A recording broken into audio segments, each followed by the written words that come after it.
And now, Virgin Most Powerful Radio is pleased to present Hands-On Apologetics with renowned Catholic author and apologist, Gary Michuta.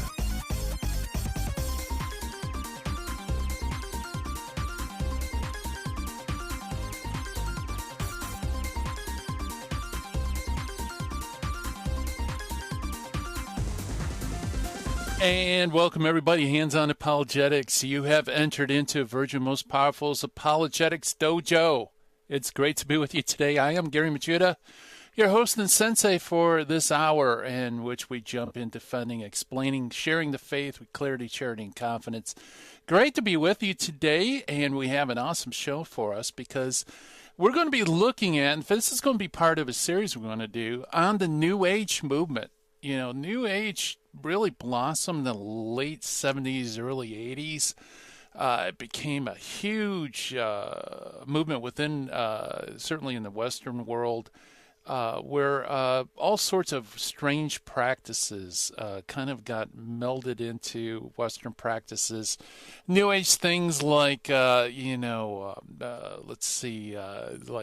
introspective prayer, Course of Miracles, the belief that everything is one and everything is God, and ideas of reincarnation were imported into Western society through the New Age movement. It became kind of a phenomenon. But if you're, in the 90s, around the year of the first millennium, New Age movement kind of fell off the radar screen, but still around us today, is still affects the way we think.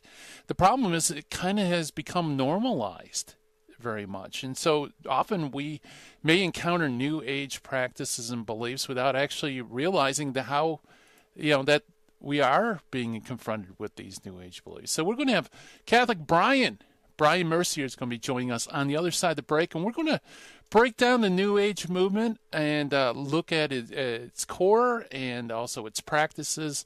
Like I said, I would like to make this into a series because this is something that we encounter every day, and sometimes very explicitly, many times not so explicitly. So it's important for us Catholics to be able to understand what is the New Age movement, what are their beliefs, how to identify them, and possibly how to help people come out of that group, which, by the way, is amongst the most difficult people to pull people out of because it's really a fantasy-based belief system. And it's really difficult to get people back in touch with reality once they've dived into the New Age. So we're going to be talking about that on the other side of the break. Meantime, I should also mention, as you heard previously on Jesus 911, huge conference coming up online. It's important that you mark your calendars down, January 16th. 2021, the Spiritual Warfare Conference 7 is going to be upon us. We're going to have the great Jesse Romero and also Dr. Dan Schneider there. And to register for the conference to get information on it, you want to go to our flagship website, which is virginmostpowerfulradio.org. And as soon as you go on there, you'll have a little pop-up screen that will come on and flag you to register. And please do, because as I mentioned last episode, I really believe that spiritual warfare and apologetics are intertwined. We both deal with deception, maybe on different levels, but nevertheless, I think one can help inform the other. So if you're an apologist out there, you defend the faith, you want to start at least have some basics about spiritual warfare under your belt so that you can go and help people, help people come to Christ to better know, love Jesus, which is why we wake up in the morning every day here at Virgin Most Powerful Radio. So we got that on the other side of the break with the New Age movement. This side of the break, we're going to go through our Finding the Fallacy. Today's Finding the Fallacy is for you Latinists out there, the tu quoque fallacy, which of course means and you also. So we have the tu quoque, and also we meet an early church father. Today's early church father is a very important one, but I think the rank and file Catholics never heard of him, and that is Socrates Scholastikos. Socrates Scholastikos. Somebody that I think every apologist ought to know, and really every Catholic ought to know as well. But before we begin our exercises, I want to start like I do always by welcoming all of you watching on live stream on Facebook, YouTube, and all the other platforms that we live stream on. Hello, everybody. Welcome aboard. Great to see familiar names there in the chat room of YouTube. Also, I want to welcome all of you listening on radio around the country and also via podcast around the world. That always strikes me as just fantastic that our outreach is worldwide when it comes to this program. So I want to welcome all of you listening on podcast as well. And for those who maybe aren't aware of this, you can always access this program and all the other great programs Virgin Most Powerful Radio produces, either through our handy-dandy phone app, or you can get it through our flagship website, which I said was virginmostpowerfulradio.org. Also, if you have a question for Bryan, you could give us a call at 888-526-2151. That is 888-526-2151. Or if you'd like to send the sensei an email, love to hear from you. It is the official dojo mailbox at questions@handsonapologetics.com. That's it. Questions@handsonapologetics.com. That goes directly to the dojo mailbox, to my email. And I do try to respond to everyone. Maybe not as timely as I like, but nevertheless, I do respond. So anyway, there's all your resources for you. Speaking about resources, why don't we jump to the Finding the Fallacy, shall we? Today's Finding the Fallacy, like I said, is et tu quoque, sometimes also known as tu quoque, also known as you also. And basically what it is an appeal to hypocrisy. It is an informal fallacy that intends to discredit the opponent's argument by attacking the opponent's own personal behavior as being inconsistent with the argument's conclusion. And this, I think, perhaps of all the informal fallacies out there, has to be the most common. And it's a great way to try to undermine people or really change the subject. Because, quite frankly, if you propose an argument, you say that X is true, does it really matter whether or not you live in conformity with X? No, it doesn't. I mean, X will be true regardless if you are the only person in the world who lives in accord with X, right? So when someone says, and you also, accuse you of hypocrisy, all you have to do is absorb the argument and refocus it, because that's all it is. It's trying to get you off the track.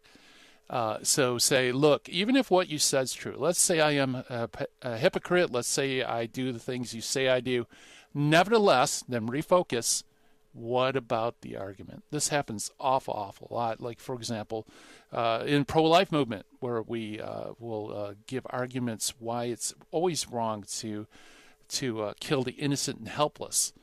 And they might say, well, how can you say on this? Have you ever adopted children? Have you ever done X, Y, Z? And, even if that's true, it doesn't change the fact that it's immoral to kill the innocent and helpless. So, that's why you got to absorb it and refocus it, just like you do with any kind of red herring argument. So that is our Finding the Fallacy for today, the et tu quoque fallacy. Why don't we jump to meet the early church father? Like I said, he's a very important early church father for us apologists. I think probably 98% of Catholics out there never heard of him. It's Socrates Scholastikos. Socrates Scholastikos, who was born sometime around 380, died after 439. Socrates has the cognomen Scholastikos, a term which, by the way, the root of the meaning Scholastikos means both lazy and long-winded. However, it also is a technical term for a lawyer. So Socrates is a historian, but he's actually a lawyer. Nothing much of value is known of Socrates' life. He was born around the year 380 in Constantinople, where he was educated by pagan grammarians Helidius and Ammonius, who had lately fled Egypt in consequence of disturbances following the cleansing of the Mithraeum and the destruction of the Serapinium by Theophilus, the bishop of Alexandria and the uncle of Cyril, who succeeded him. Socrates is known, and actually this is his solitary claim to fame. He's known for his church history, which was written around AD 439. Socrates is best equipped as a continuator of Eusebius of Caesarea's church history. It's interesting to observe that we are deprived of only a few church historians, namely Eusebius, Socrates, Zosimon, and Theodoret.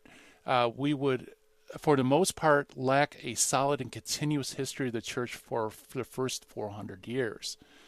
It would be objected, no doubt, that the history could mostly be constructed through a multitude of other sources, and that's undoubtedly true, says Jurgen's Faith of the Early Fathers. But at the same time, some of it would be entirely lost.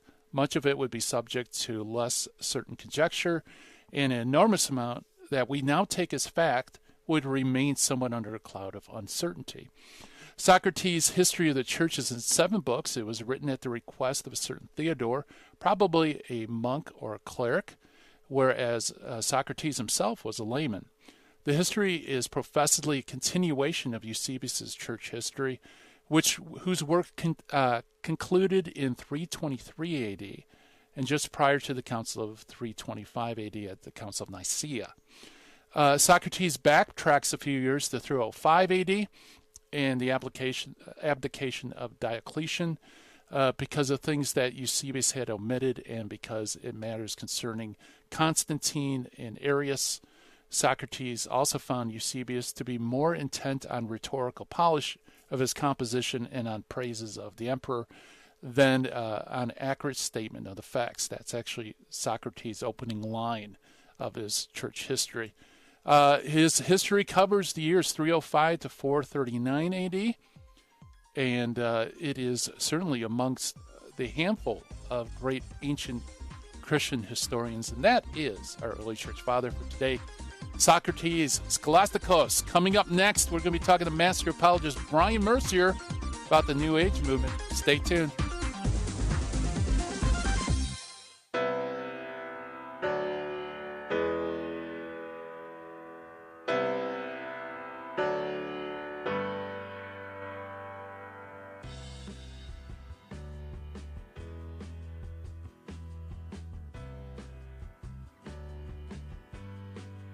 If you shop on Amazon.com, there's an easy way to support Virgin Most Powerful Radio.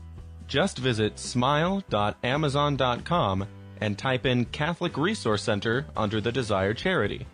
Now, when you log into your Amazon account and purchase products, a portion of it will automatically go to support Virgin Most Powerful Radio at no cost to you. Thanks in advance for supporting CRC and VMPR. And may God richly bless you and your family.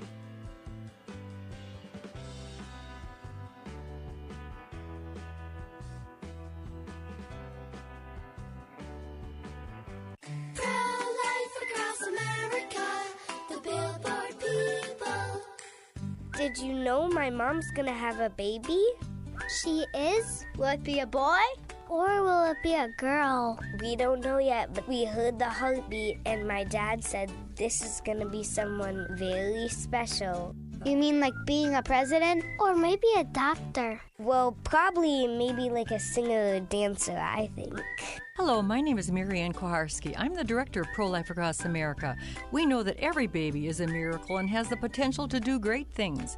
If you know someone who is pregnant or in need of alternatives or assistance, or would like to support the work of Pro-Life Across America, please call 1-800-366-7773 or visit our website at prolifeacrossamerica.org. Pro-Life Across America is non-political and totally educational. Pro-Life Across America, the Billboard people. This is Terry Barber. I want to thank you for your support here at Virgin Most Powerful Radio. Here's an easy way to do it. If you're going to sell or buy a house, call Real Estate for Life, 877-543-3871, because they're going to get you a Christ-centered agent to purchase your home or to sell your home. And at the close of escrow, a portion of his commission goes right back to Virgin Most Powerful Radio. Call 877-543-3871. Thank you so much for your support. Now, back to Hands-on Apologetics with Gary Machuda. If you'd like to join the conversation, call 888-526-2151. Here's Gary. And welcome back, everybody. Hands-on Apologetics. And we're going to talk about the New Age movement. enormously popular innovation here in the West in 1980s, but you know what? It's still going strong. It's changed over the years, and to help us understand New Age thought and New Age practice, we have our very good friend, Catholic Bryan Mercier with us. He's a professional Catholic speaker, retreat leader, author, and also Catholic apologist. He's spoken at countless teen and adults conferences over the last 20 years. He's been on Catholic radio and television. He's also been on this program, and as you know, he's just a wealth of information, fun to talk to. By the way, you could check out all his great stuff at thecatholictruth.org. And Bryan Mercier, welcome back to Hands on Apologetics. Thank you, Gary. Always great to be here. Yeah, it's awesome to have you back in the dojo, and especially talking about the New Age movement of all things.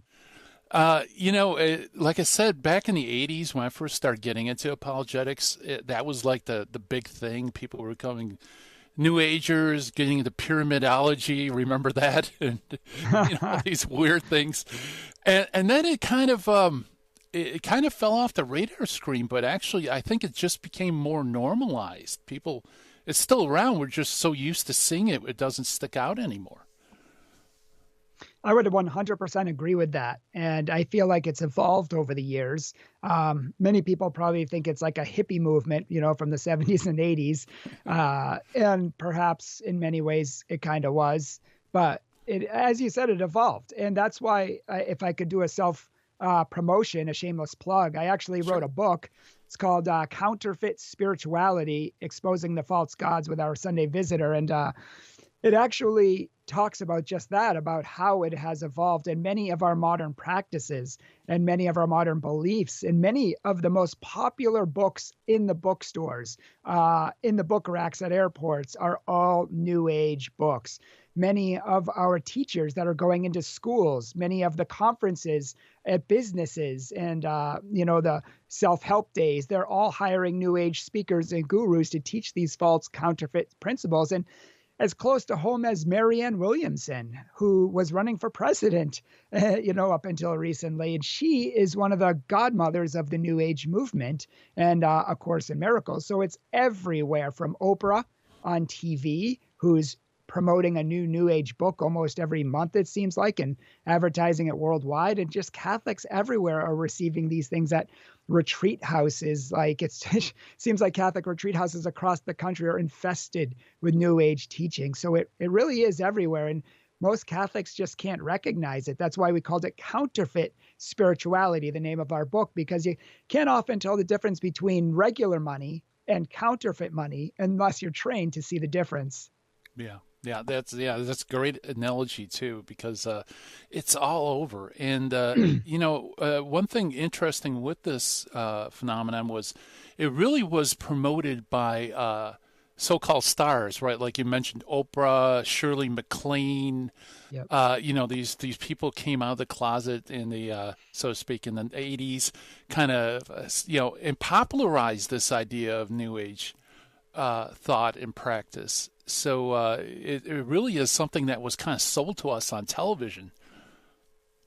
Yeah, on television, on the radio, and unfortunately, even in the Catholic Church, thousands of priests and nuns bought into this teaching after Vatican II, and they misinterpreted the Vatican II documents about going and evangelizing, really, and having discussions with Eastern Oriental religions like Hinduism and Buddhism. And the whole purpose of it was to bring Christ to them and to help bring them back to the fullness of the faith. But they took it as, we just need to go discuss and learn from different religions, and we need to learn from them and they can learn from us. We're all just different paths going in the same direction. And little do you know, you have priests like Father Thomas Keating, who, we'll be talking about later in this episode and in future episodes, who had Buddhist and Hindu dialogues for 10 years. And he created a practice called centering prayer, which is based off Hindu and Buddhist practice and a little bit on Christian. He kind of took the practices of what he liked from Christianity, contemplation, and he took what he liked from Buddhism and Hinduism and melded them all together and called it centering prayer. So it's not quite fully pagan. It's not quite fully Christian. It's like a blend of both. But that's what you see coming out of the 70s after Vatican II. You have these dialogues which have gone in the wrong direction against the express teachings of the church. And I don't know if you've read the church on God. If you've read the book Ungodly Rage, Gary, but it's actually a journalist who looked into the state of the Catholic Church after the 60s. And she actually says in her studies, in her interviews with countless priests and nuns and Catholics, that so many of them, thousands of them, had exchanged authentic Catholic teaching for yoga, Reiki, Tai Chi, for widdershins around cauldrons and the divine feminine and all of these things that are really kind of the foundation of the New Age movement, and which is really difficult to explain, but really that's what the New Age movement is. It's a blend of Eastern Oriental religions, occultism, Christianity, philosophy, Gnosticism. I mean, you name it. They take all of these, blend them all together. They take what they like from everything and just, kind of find their own path to truth. Yeah, and it's a very American kind of blend, isn't it? Because we only take the things we like. Like, for example, New Agers like reincarnation, that you could reincarnate into higher and higher levels. But they reject the Hindu understanding that you can actually go lower levels too, depending on how you interact with karma. So, that's distasteful for us in the West, so we just keep the part we like and ignore that part. Yeah, that's exactly right.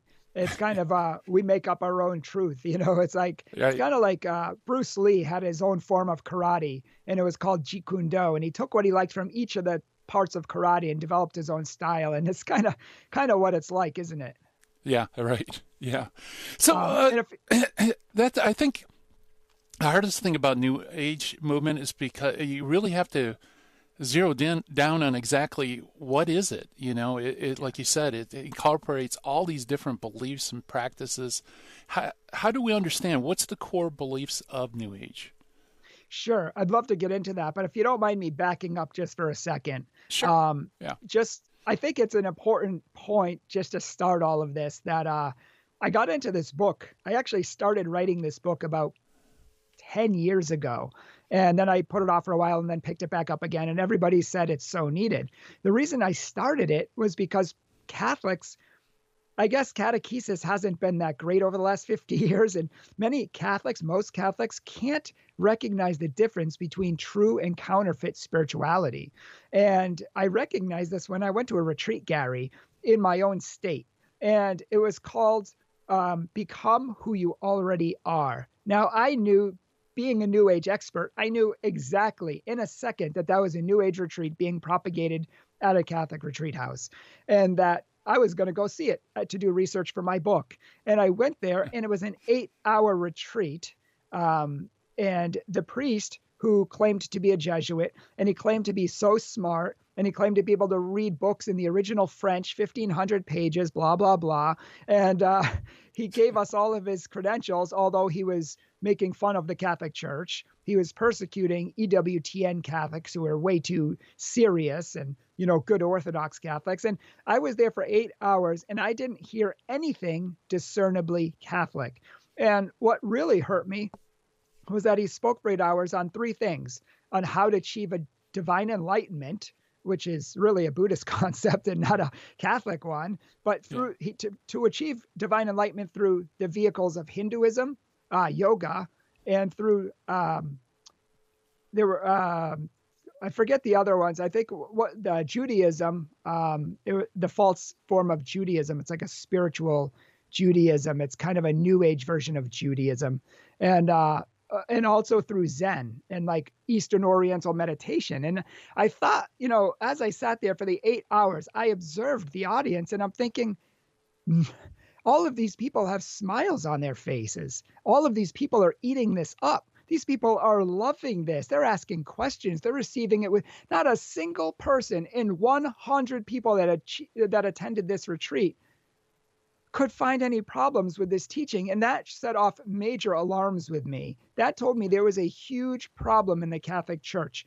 and that there's counterfeits being sold everywhere in retreat houses, in books, even in churches. And Catholics can't tell the difference. Most of these Catholics were on the boards on parish councils, Eucharistic ministers, lecturers, and these were the good Catholics. And if they can't tell the difference between the truth and the counterfeit, how's anybody else supposed to? So that's why I made my book, Counterfeit Spirituality, to really help people to discern the difference and to arm themselves. In fact, if you don't mind me saying so real quick, they said back in the day, bankers used to count money every day for 8 hours. Every day. That's all they did for 1 week. Then at the end of the week, they started slipping in counterfeit dollar bills, and they could recognize it like that because they had been completely trained to spot the truth, not the counterfeit. They weren't trained to detect a counterfeit. They were trained to detect the truth. So by knowing our faith, to knowing apologetics, by delving deeply into our faith and knowing it, we'll be able to spot the counterfeit even more. Does that make sense? That makes perfect sense. Absolutely. And you're absolutely right. We have to know the real deal in order to spot, the counterfeits.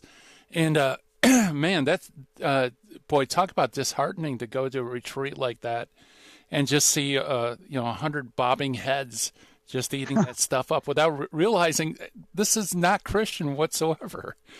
Exactly. And if you don't mind me interjecting, another thing that really got me into this too was, and this is part of the problem, I used to run a youth group, and mothers used to come up to me and be like, hey, you should have the kids read this book and have a discussion about it. And I'd look at it, and it would be a New Age author, and they couldn't tell the difference. So it's literally everywhere. And so I think it's really important that we arm ourselves with the truth. Yeah, absolutely.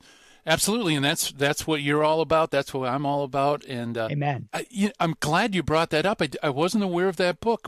When did Counterfeit Spirituality come out from our Sunday? It came out, I would say, unfortunately, it wasn't as marketed as it should have been because it came out right as soon as the pandemic hit, smack as the pandemic hit. So they actually held, it was, I think, last April or May or somewhere right around there. So they actually held the hard copy and just did an online version for a while. Then they slowly released the paperback copy as well. So it is available on Amazon, on Barnes & Nobles, Google. I mean, pretty much anywhere our Sunday Visitor.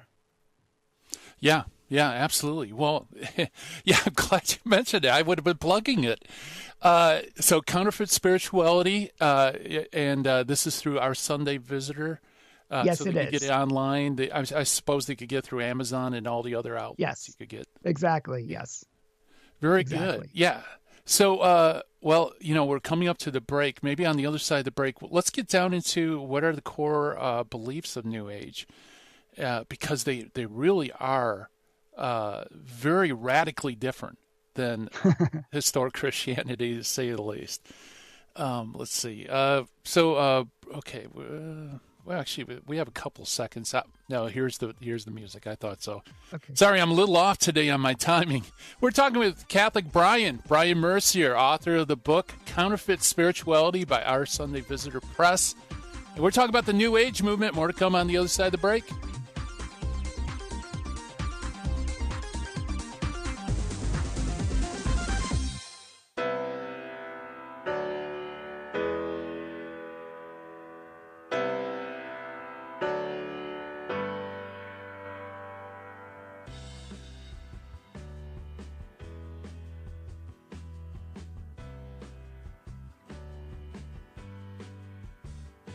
Hi, this is Jesse Romero from the Terry and Jesse Show, also from Jesus 911. Let's face it, we all need to use the internet, but we need screen accountability. Why? Pornography is a huge problem, especially on the internet. And every time we tap into the internet, we get bombarded with images and temptations that degrade our humanity. So we need Covenant Eyes to block these pornographic sites and advertisements from infiltrating our lives. Covenant Eyes helps us take custody of our eyes and custody of our intellect. So I recommend you go to covenanteyes.com and type in the promo code VMPR to support the network. Protect yourself and your family from the imminent threats on the internet. www.covenanteyes.com, code VMPR, live porn free. Thank you for listening to Virgin Most Powerful Radio. Thank you. God bless you. Keep the faith.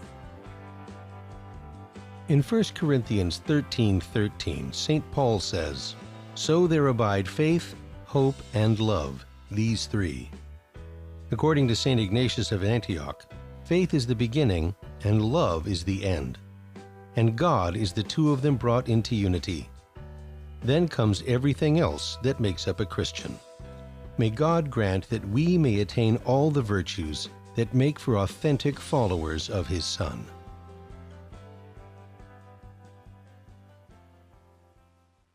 Buying or selling your home or your business property? This is Terry Barber. Real Estate for Life underwrites the Terry and Jesse Show, and they can connect you to one of 900 pro-life real estate agents around the world. And when they receive their referral fee, they will give 80% of it to a pro-life organization.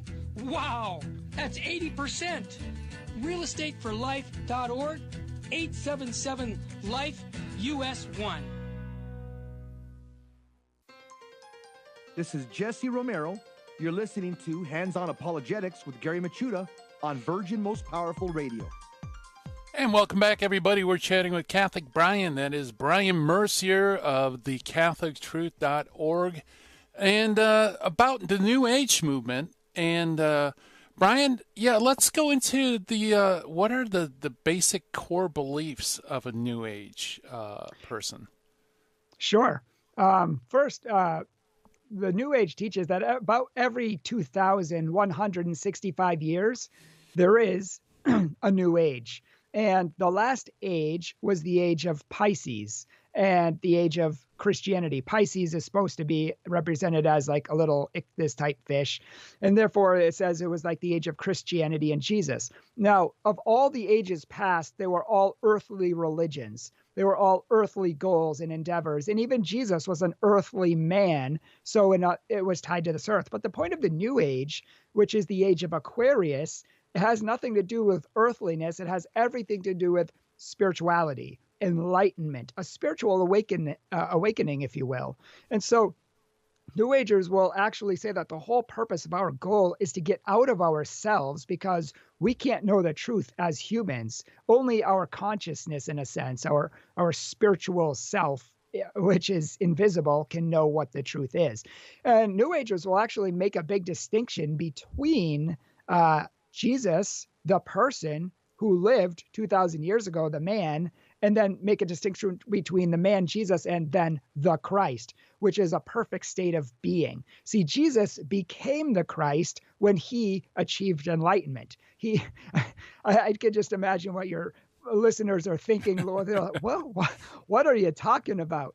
But I have to say, so most of the books in bookstores and most of the periodicals, I mean, many of the most popular teachers did, even Marianne Williamson, who ran for president, Eckhart Tolle, The Secret, all of these books teach this today, millions of copies sold. And they teach that Jesus became the Christ and that we all can become the Christ. In fact, Eckhart Tolle is one of the biggest, most famous New Age gurus of modern day. And people at retreat centers basically worship his books. They have them up with candles on the other side. And it's really sad, but he says that Jesus was just one of many enlightened avatars like Buddha and Confucius and others as well. So the whole goal of the New Age movement is to find this spiritual awakening and to really come to an enlightenment moment ourselves. And I guess let me back up and kind of give three core principles of the New Age movement. We probably won't get them all in this segment, but let me start with the first one. And the core first foundational principle of the New Age movement, and this was first outlined really well in Father Mitch Pacwa's book in 1992. And the concept is that of monism. And monism is the concept that everything in the universe is one. And I'm not talking about like you and I, Gary, we're Catholic brothers. We're one, man. You know, like, right. Yeah. That's true, but that's not what they're talking about. They're talking about like everything in the universe is literally one. There's no difference between a building and a car, a person and a cat, a milkshake and a planet. There's literally no difference. We're all one, because they believe that everything in the universe, it comes from the exact same source, God. Or New Agers view it as a cosmic energy source. They call it God consciousness or God reality or the divine source. It's not really the Christian God as we know it. It's kind of just this esoterical force out there that everyone and everything is part of. And so since everything, they'll even try to use science and say science tells us that everything is made up of energy because it all comes from the same source, which is God. And God is energy. And you'll hear this in Catholic circles and retreat houses and parishes and Reiki and different practices like that. But the reality is they'll say that any kind of distinctions that you think are there between you and me, between the seat I'm sitting in and myself, those are all just an illusion which our minds make up. Because there's different thoughts in spiritual New Age gurus. Some say we're God. Some say we are God, but we've fallen from grace. And so we forget that we're God. And we've created this world of pain and suffering around us as a consequence. And our minds create all the suffering that we have. But it's our spirits which can free ourselves from their bodies. It's kind of like a Gnosticism of old, if you think about it. Yeah. It's like Gnostics of old. And we just got to free ourselves from this material world. And so the principle of monism, they take very seriously. It's oneness. And Eckhart Tolle, and have you heard of the book, The Secret, Gary? Yes, I've heard of it. Yep. Yeah, it's very, very popular. They even have a movie on it. And it talks about we are all one. And there's a book called Conversations with God, which I know a lot of Catholics have got into, and talks about monism as well.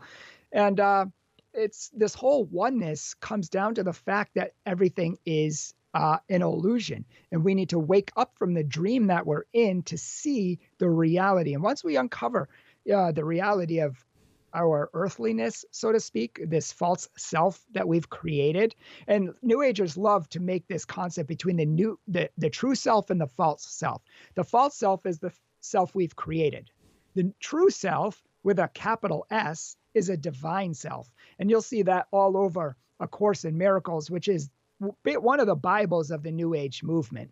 And really, I mean, but the Course, I can't even fathom the fact that the Course in Miracles is such a book that just blasphemes God, and it's read in Catholic church groups. It's read in Christian Protestant church groups. I mean, they just read it around the country as if it's, because here's the deal. It mentions Jesus almost every page. It mentions the Holy Spirit, angels, it mentions God, it mentions forgiveness, redemption, atonement. It uses the same terminology. And this is what I'm talking about with counterfeit spirituality. The bills look the same, but they're different. In New Age books, and this is why they're dangerous, New Age books use Christian terminology, but in a completely heterodox way, in a complete way that Christians have never even heard of in 2,000 years. It's completely against God. It's completely against the Bible, but they're using our language, which is why we need to know our faith pretty well. You know what I mean? Yeah, absolutely. And that's what makes it so insidious is when groups like that, and and there's other pseudo-Christian groups too. They'll talk about the Trinity, Jesus, Holy Spirit. Yeah. Yet, when you ask them, what do you mean by that? What do you mean by Trinity? What do you mean by Holy Spirit, you find out that what they mean is something radically different than what historic Christianity. But if you don't go that extra step and you just assume, well, they must believe the same thing I do, you could really get trapped by these groups. Yeah. And it's true. And I think a lot of the reasons why they're popular is because they also self-masquerade as self-help books. Self-help, enlightenment. I mean, you can have money, you can have careers. We want to help you to find happiness. That's great. But how do we do that? Well, you just have to realize that everything is one. You have to love your brothers and your sisters. And there's a lot of truth in what they say, which is why it's dangerous. That's the counterfeit. It looks true. But then they get into other things that are very much not true. So here's what I mean by that. Monism, everything is one. New Agers will take that a step further and say, everything in the universe is one, and that includes oneness with God. We're all one with God. We're one and the same thing as God. God and us are basically the same thing. And there's different trains of thought on that, but this second principle is known as pantheism, which means everybody and everything is divine. because we're just a part of God, where we make up God. Everything in the universe has proceeded from God. And so it's, in a sense, it makes up a God.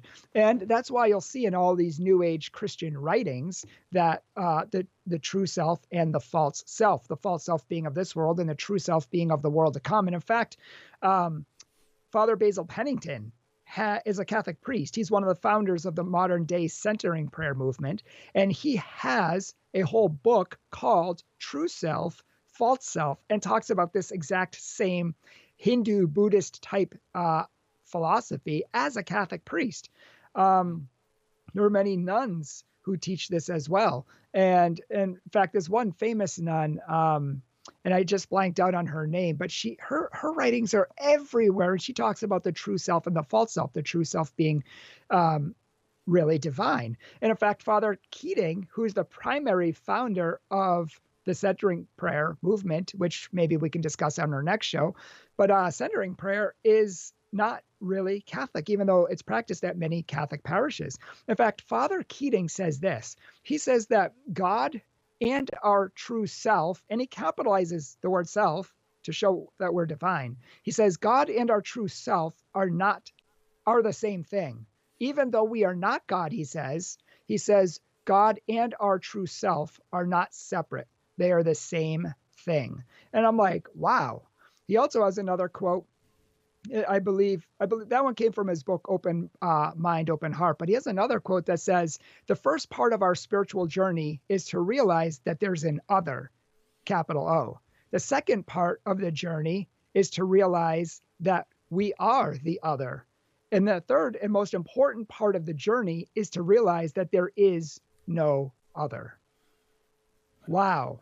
I mean, I want to yell in the microphone, but I don't want it to blow out. But this is being promulgated all across the country. There's like centering prayer movements and all these people practicing this garbage. And Father Keating, Basil Pennington, Father Menninger, all the three co-founders of centering prayer are teaching Hindu and Buddhist theology. That's what we talked about when they talked about for 10 years with Buddhists and Hindus, and then took what they liked and mushed it with Christianity. That's not Christian. But many people think it is because of the Christian language. And we're just trying to center ourselves and focus on God. And there's a lot of truth in there, but there's also a lot of error in there as well. And a brownie that even has 10% poison in it, still going to kill you.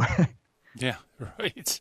Yeah. So the two basic principles, you have monism, where everything is one, everything is the same. And then pantheism, everything is God. So a cup is God, a tree is God, Correct. A rock is God, you are God. Yes. And the quintessential problem for the New Agers is, well, if I'm God, then how come I'm not acting like God?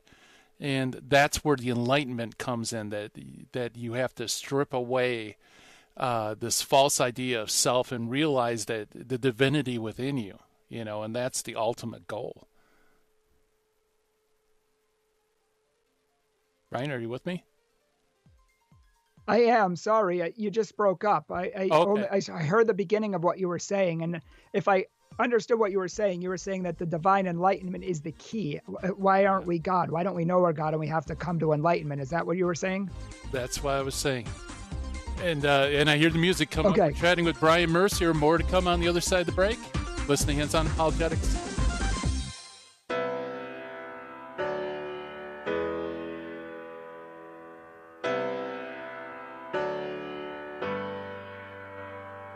Welcome, Daniel. You're on the line. What's on your mind, brother? Hi, I just wanted to share a testimony about Virgin Most Powerful Radio. I had a buddy at work who, he's a lukewarm Catholic guy, and I wanted him to start listening to the Terry and Jesse show, so I kept telling him to download the app, and he kept putting me off. So one day, I grabbed his phone and I downloaded the app for him. I went on vacation, and I kept telling him to listen to it. He was kind of put me off. I came back from vacation. He comes to my cubicle, and he says to me, "Hey, man, I've been listening to Terry and Jesse's show, and it's great." And it's made a big impact in his life. The guy, he's going to weekly adoration a couple times a week. He goes to the Mass in the morning. He's an on-fire Catholic, and he promotes the Terry and Jesse show on the Virgin Most Powerful Radio. Daniel, what a testimony. And I want to encourage our listeners to get those cards by going to virginmostpowerfulradio.org and do what Daniel's doing. Go out and spread the faith by inviting people to listen to Virgin Most Powerful. Daniel, thanks for your testimony, brother. God love you. You're welcome.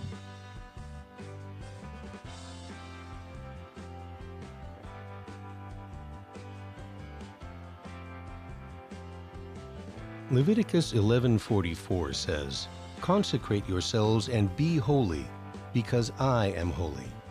St. Vincent Pallotti said, "You must be holy in the way God asks you to be holy." God does not ask you to be a Trappist monk or a hermit. He wants you to sanctify the world and your everyday life. May God show us the path to holiness and help us to follow it all the days of our life.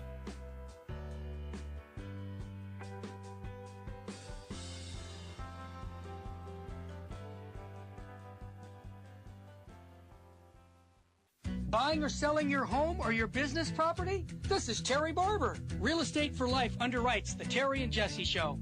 And they can connect you to one of 900 pro-life real estate agents around the world. And when they receive their referral fee, they will give 80% of it to a pro-life organization. Wow! That's 80%! realestateforlife.org, 877-LIFE, US 1. Now, back to Hands-On Apologetics with Gary Machuda. If you'd like to join the conversation, call 888-526-2151. Here's Gary. And welcome back, everybody. Hands-On Apologetics. We're chatting with Bryan Mercier, the author of the book, Counterfeit Spirituality, Exposing the False Gods. It's available through our Sunday Visitor Press. Yep. And, well, sorry about that. I guess the signal broke up. But I was just recapping, that everything is one, that everything is divine. The problem is you don't realize that you're divine according to the New Age spirituality. So to understand it, to tap into this divinity, you kind of have to peel off reality, so to speak, and understand reality as being a construct of your own mind. Is that correct, saying that? That's exactly 100% correct. That's right. And it's really the devil's old trick from the beginning, right? You will be gods. You can be like God. It's his first temptation, and he's still giving it to us that we can be like God if we just do these techniques, if we just achieve divine enlightenment. And there's a book called The Aquarian Conspiracy, which is the Bible, the original Bible of the New Age movement. It's what started it all, which kind of really changed the thought patterns of our country and our society. It's scary. And that's what it set out to do, by the way. And it says that in the beginning, you might need to use drugs to alter your state of consciousness to get to the truth, or some other kind of thing that can alter your reality, as they say. The reality on drugs, the high you get is the reality, they say. I mean, this is crazy, but eventually you need to get off the drugs and anything else that alters that reality and do it naturally. And they recommend different ways like yoga, meditation, transcendental meditation, Zen, and different things like that, where you can still get the same kind of high and achieve the same kind of enlightenment, but in a natural way. And that's kind of what their goal is. And listen to, if you don't mind me reading one thing from Marianne Williamson. Remember the woman who was running for president? I mean, this is how big this has got. Listen to what she says. We pray to be reminded of who we really are, so our thoughts and our behaviors no longer reflect the disassociation from our divine self. In our oneness with others lies also our oneness with God, and it removes all the walls in the world, so that God's only begotten Son is exactly who we are. Now, if that's not blasphemy, I don't know what is. This is the woman who was going to possibly be president and run our country, and she's talking about we're the divine Son of God. And Eckhart Tolle says the same thing, and many of the New Agers say the same thing. But the whole problem of not attaining our divinity comes from this false self. And really, it has some dangers, Gary. The first danger, they say, is that we're too dualistic. So really, there's no such thing as good and bad. I mean, if there's only God in the universe, and God is good, then there's no evil, there's no wrong, there's no bad, there's no sin, there's no original sin, there's no hell, there's no devil. That's all a fabrication. It's made up. It's not true. And we have to get rid of these lies if we're ever going to come to a spiritual awakening moment. And this is one of the dangers of the New Age movement, is that just we're all good, and you'll hear it all over spiritual books. There's no such thing as an original sin. We need to get rid of commandments and doctrines, and we need to get rid of all, following the rules and just follow our heart. That's where you get this moral relativism from, that you just have to be good. Just don't hurt anybody and you'll go to heaven. And it all kind of started way back when. Even Deepak Chopra, who's one of the biggest New Age gurus on the market, who sold over 50 books, and I think like 30 of them are on the bestseller list in like countless languages. It's just unbelievable how big this man is. He says that Christianity is a lie. The Jesus that everybody knows was made up. The true Jesus was a divine guru who meditated in the lotus position and who achieved divine enlightenment and all of these other things. But he holds them up as a model for us. Now, the other movement I want to talk about, Gary, which stems from this, is what's known as the human potential movement, or the law of attraction. If we're all divine and we're all one with God, and we are divine in God for that matter, then that means our minds are God. And we have to remember that. The problem is we forget that sometimes. Our minds are all powerful since they're God, but a lot of times we forget that. And so what the law of attraction states is that you attract to yourself whatever you think, because your mind will obey you, and the universe will obey your all divine mind. So if you think negative thoughts, you're going to attract negative things to yourself, like car accidents, like sexual abuse, debt, broken relationships.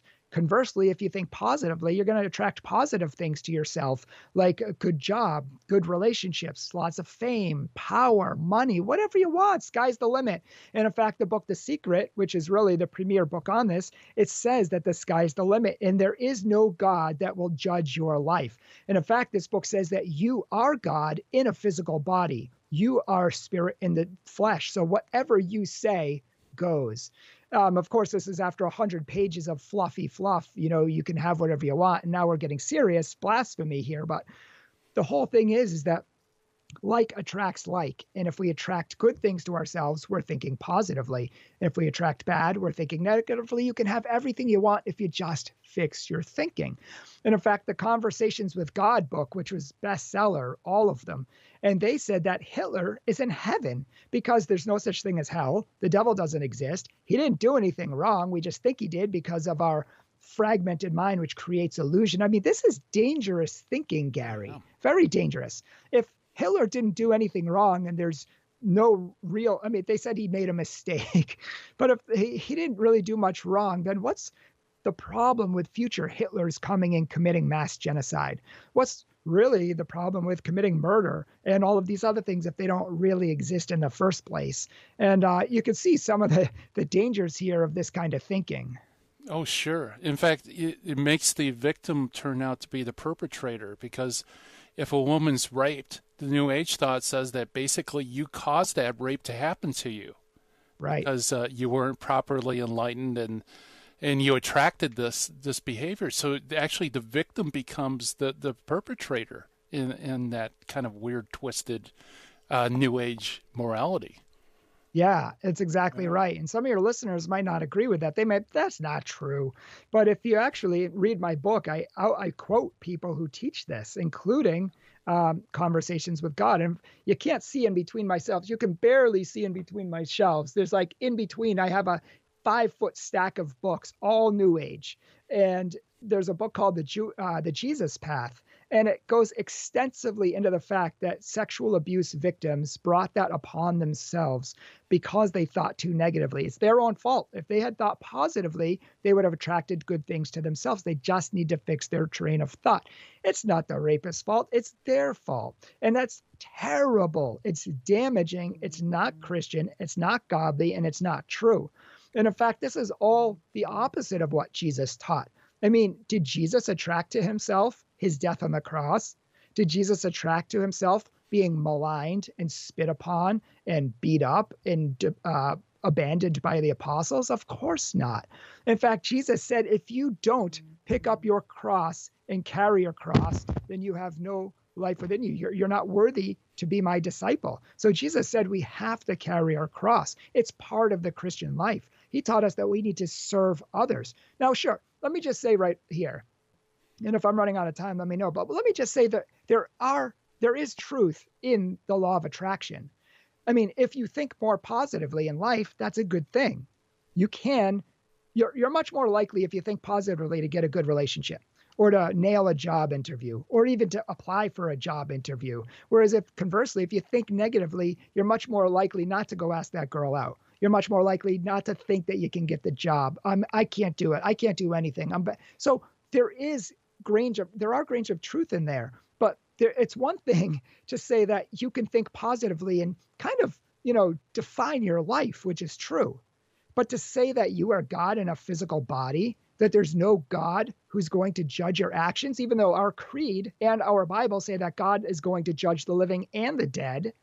I mean, can you see? There's a difference between positive thinking and being positive, and then thinking that you're God and not even considering his will. In fact, John 15 says that I am the vine and you are the branches. Without me, you can do nothing. He didn't say you can do some things, you can do everything, you can do whatever you want, guys. He said you can do nothing. Without God, we wouldn't even exist. We couldn't breathe. Without his grace, we couldn't do anything that's good. So really, the whole purpose, the whole New Age movement is the opposite of what Christianity teaches, of what God teaches and what the Bible teaches.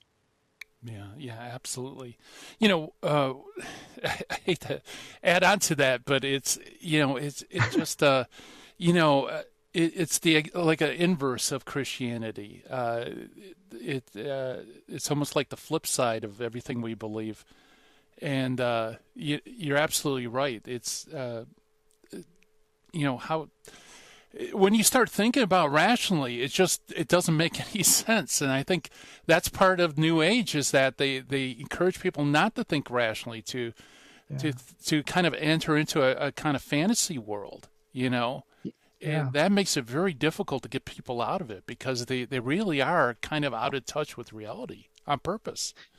But the sad thing is that, like, people want spirituality. They want to come closer to God. They want to follow. They want something in their life that fulfills. But when you walk away from God, the Bible, the church that he started, the real Jesus Christ, you're going to get counterfeits everywhere that don't satisfy and that hurt you. And in fact, I give many stories in my book of people who have gotten hurt, like Sharon Lee Gigante, who is a New Age expert. She practiced every New Age practice you can imagine. And she said that she was the responsible for somebody's death, for somebody going to jail, people in her family, because she refused to talk to them or help them or get them the help they needed, because she didn't want to be weighed down by their negativity and attract more negativity into her life. So, I mean, there's so many people who have said they've had so many negative effects of the New Age movement. And I've seen it too. I mean, I think it's Bishop Barron that said this is one of the biggest dangers in our society today. It's the feel-good boutique of spirituality, where I can pick and choose what I want to believe. But the fact is, I'm not God. And you said it exactly, Gary. It's an inverse of Christianity. It's not thy will be done. It's my will be done. Yeah. Very good. Well, Bryan, man, I can't believe this hour has flown. But where can people get your book? And also, how can they get all your awesome podcasts that you've been putting out as well? So our book is Counterfeit Spirituality, Exposing the False Gods. You can find it on Amazon, Google, or our Sunday Visitor. That's probably the best place to buy it. And you can look us up on YouTube, Catholic Truth. Check out our YouTube. We have so many videos that are just going viral. It's awesome. And check out our website, thecatholictruth.org. Awesome. Well, thank you so much, Bryan, for coming on the show. Thank you, Gary. God bless. You too. It's Bryan Mercier, ladies and gentlemen. Check it out, thecatholictruth.org. Man, the hour has flown, but never fear. Terry and Jesse will soon be here with the Terry and Jesse Show.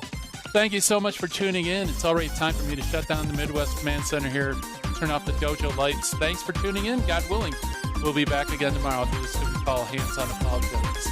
Bye-bye, everybody.